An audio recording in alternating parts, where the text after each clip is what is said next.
বর্তমান সময়ে কত টাকার মালিক হলে তার উপর কোরবানি ওয়াজিব হয়? আসসালামু আলাইকুম ওয়া রাহমাতুল্লাহি ওয়া বারাকাতুহু। সম্মানিত দর্শক, আজকের ভিডিওতে আলোচনা করব বর্তমান সময়ে একজন মানুষ কত টাকার মালিক হলে তার উপর কোরবানি ওয়াজিব হয়।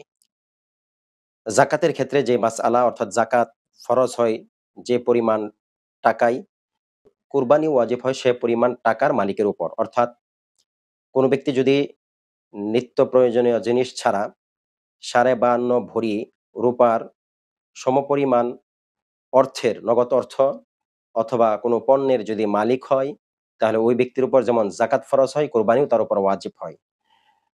সেই হিসেবে 52.5 ভরি রূপা অথবা 7.5 তোলা বা 7.5 ভরি স্বর্ণ মালিক যদি কোনো ব্যক্তি থাকে, তাহলে তার উপরও কোরবানি ওয়াজিব হয়। পার্থক্য শুধু এতটুকু, যাকাতের ক্ষেত্রে ১ বছর অতিবাহিত হওয়া শর্ত, আর কোরবানির ক্ষেত্রে ১ বছর অতিবাহিত হওয়া শর্ত নয়, বরং ৩ দিন অর্থাৎ জিলহজের ১০, ১১, ১২ এই ৩ দিনের মধ্যে কোনো এক মুহূর্তের জন্য কোনো এক সময় যদি কোনো ব্যক্তি 52.5 ভরি রূপার অথবা 7.5 ভরি স্বর্ণের মালিক হয়, তাহলে তার উপরে কোরবানি ওয়াজিব হয়।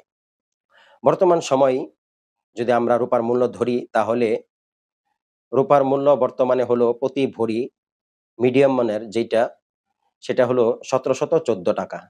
সেই হিসাবে ১৭১৪ টাকা যদি গুণ দেওয়া হয় 52.5 ভরিকে, তাহলে টাকা আসে ৮৯,৯৮৫ টাকা, অর্থাৎ ৯০,০০০ টাকা।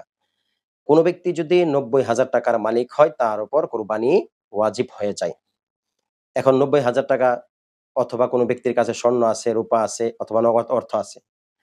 এখন আপনাকে সেই রূপার মূল্য, স্বর্ণের মূল্য এবং নগদ অর্থ সবগুলার হিসাব মিলিয়ে যদি ৯০,০০০ টাকা পরিমাণ হয়, তাহলেই তার উপর কোরবানি ওয়াজিব হয়ে যায়। কোন ব্যক্তির ব্যাংকে টাকা আছে, জমানো টাকা অথবা অন্য কোথাও কারো কাছে টাকা পাওনা আছে, এরকম যদি কোনো ব্যক্তি থাকে, কিন্তু অনেক সময় দেখা যায় যে তার অর্থ আছে, লক্ষ, লক্ষ টাকা আছে, কিন্তু হাতে তার কোনো টাকা নেই। এমত অবস্থায় তার উপর কোরবানি জরুরি কিনা? এমত অবস্থায় তার উপর কোরবানি অবশ্যই জরুরি, কারণ সে তো সাহেবে নেসাব, বা তার তো সে সামর্থ্য আছে বা টাকা আছে, চাই সেটা ব্যাংকে থাকুক বা মানুষের কাছে বা ব্যবসায়িক কাজে যদি সে টাকাটা ইনভেস্ট করে থাকে, অথবা অন্য কোনোভাবে যদি টাকাটা কোনো মাধ্যমে সেটা যদি আমানত রাখে, সে টাকার প্রকৃত মালিক কিন্তু সেই।